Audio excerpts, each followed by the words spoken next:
Hello friends, welcome to my YouTube channel. Today is Monday, February 21st, 2022. You are watching my 7th video and the second part of my broadcast on the opposition. We were discussing six-party opposition meeting. Let's continue from there. Although the Deva Party, led by Mr. Ali Babajan, did not reach the expected votes, it has an important role today. Babajan was in the ministerial seat during AK Party's successful period of economic management. Currently, we can say that the Deva Party is the only party with an economic plan and a realistic agenda. The party consists of very strong and competent names. Despite such strong names, the absence of internal conflict or stray behavior shows that competent names with mature personality have been elected on purpose. Even though Mr. Babajan took a managerial role in the name of political Islam for a while, he is the name that has unparalleled correspondence in the electorate in terms of economic management. The market participants have full confidence that he will establish a team of competent names and work with this staff in a result-oriented manner. I see Babajan's devotion to Abdullah Gül as the only liability. I expect this problem to be resolved by itself,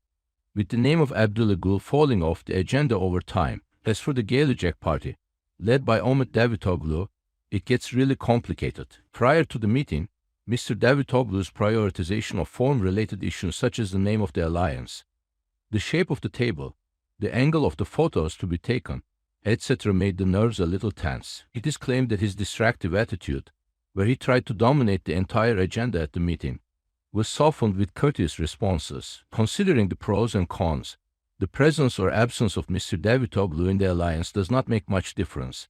But it is impossible to say the same for the top team in Gelecek Party. It consists of highly qualified and competent names. When the party leader and staff are taken into consideration, the outlook is opposite to that of the CHP. It seems that Mr. Davutoğlu needs to stop being bossy like a university professor. Remaining leaders in the meeting have a really difficult job to deal with. As for the parties that were not at the meeting, first of all, HDP's participation in the alliance meeting in its current state would do more harm than good. The HDP's priority and aim right now is not to be the party of Turkey. Selahattin Demirtas, who started such a movement of change, is in prison. Selahattin Demirtas is the person who reflects the situation of the Kurdish people in its true form, and he is adopted as the natural leader by that community. This is why Abdullah Öcalan and the PKK are uncomfortable with him. HDP has a co-chairmanship system. Even which co-chairman gets the invitation to the meeting is a problem in itself. If the wrong co-chairman is invited, it is almost certain that she will go to Beştepe Palace the next day and start an open bidding.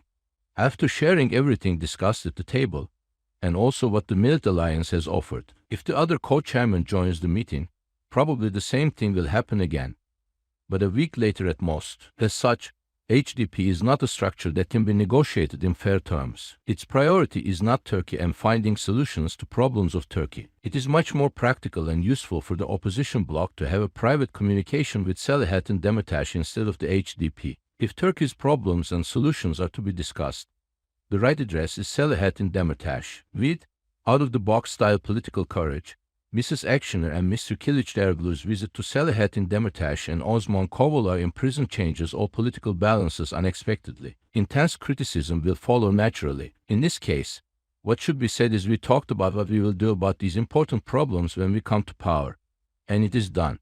Period. Thus, a very strong and definite message will be given in parallel to power display. The next steps can be shaped according to the situation that arises afterwards. Not making such a bold move today will cause great regret in the future.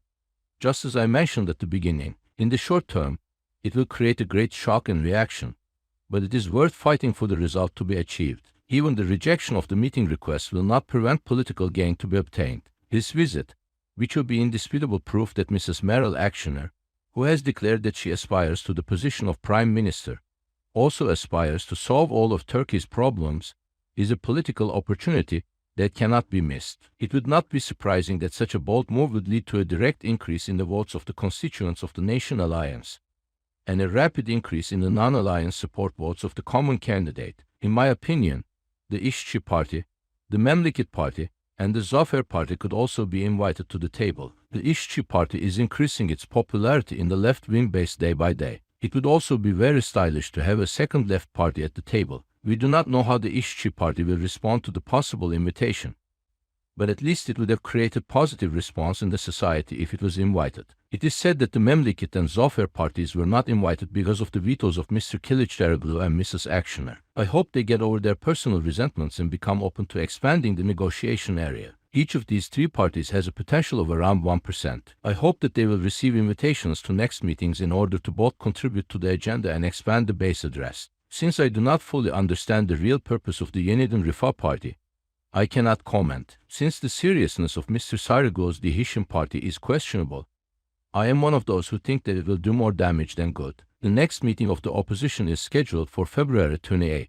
I think the date selection could have been done more carefully. Unfortunately, it seems insensitive to choose a date for the meeting that symbolizes the trauma of the conservative voters. This is actually a more important issue than the shape of the table or the name of the alliance. We do not know what kind of issues were prioritized in the meeting. However, apart from the economy, establishing priority task units for the problems of the justice system and public-private cooperation projects should be in the first place. There should be files prepared with the names and evidences of prosecutors and judges who made dubious decisions. When the opposition comes to office, the first thing to do is to dismiss these names and make them the subject of investigation. In addition, what will happen to projects with a payment guarantee once the opposition wins the election should be decided in advance. Names of corruption, favoritism, nepotism, etc. in various municipalities and public institutions should also be filed. As soon as the alliance takes office, the vast majority of senior bureaucrats should be dragged into passive roles and investigated. The names to be appointed to replace them should be determined in advance. Although the transition to a parliamentary system is an important issue, it should not be the first priority. At least two scenarios should be prepared for the transition. These should include cases and variations of constitutional amendment in parliament or by popular vote. The absurd possibility of holding an election at the end of the second year out of nowhere should not be on the table after taking the administration. Friends, in my analysis of this opposition, I would like to state the following. It is obvious that the inadequacy of the opposition has not improved by any criticism and does not care about the future of the country for the last 20 years. Today, with the help of social media, social opposition drags and directs the political opposition. I ask you, if you have the time and opportunity, go and get involved in politics somehow to some degree and increase your knowledge on politics. Read Adam Smith and Karl Marx on right and left economic models. Read Ahmet Tanrıkışlalı for political struggle and settlement methodology. Read Uğur Mumcu, Turan Dursun and Ilhan Arsel for the origins of political Islam. Read Sun Tzu for combat strategy. Read books on Goebbels on psychological warfare and perception management. Read Sebastian Haffner's tale of a German and Adolf Hitler's Mein Kampf on fascism's takeover of society through democracy. If there is a political party that you think represents yourself more or less, go and sign up to become a member. Visit the district office, provincial office or even the headquarters of the party. Get to know the mechanism closely and definitely take part in the polls. Unless the number of people of a certain quality and consciousness increases, politics in our country will unfortunately continue to be in hands of the most incompetent and slippery people. Although you want to live your life without getting involved in politics, there comes a point when politics gets into your life as we are experiencing right now. As you can see, it means that you sign up for being managed by lowest quality of people when you remain indifferent. I'm asking sincerely, do you really think you are worthy of such a situation? Thanks for watching. See you in the next broadcast. Goodbye. Broadcast.